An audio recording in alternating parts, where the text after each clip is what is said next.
To true story with राय हारून।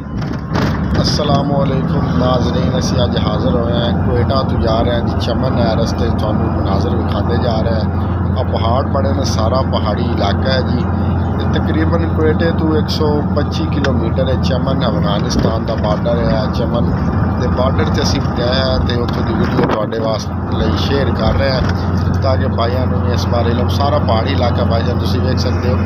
अब पीछे सड़क जा रही, बड़े अजीबो गरीब खतरनाक खड्ड बने ने। ड्राइवर की महारत ही है जोड़े उतों के कुछ ठाण पाई ने उन्होंने बड़ी। असी तो बार बार साढ़े कलमे ही मार रहे थे कुछ हो ही ना जाए, पर अल्लाह की रहमत मेहरबानी चमन पहुँच गया। खारो अफियत नाल तो बड़ा मजे ले शहर है चमन, पाकिस्तान का खूबसूरत शहर है चमन।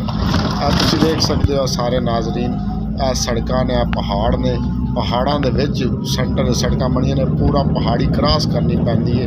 तकरीबन 50-60 किलोमीटर की पहाड़ी है जी, क्रॉस करके फिर तुम जाके चमन शहर जाते हो।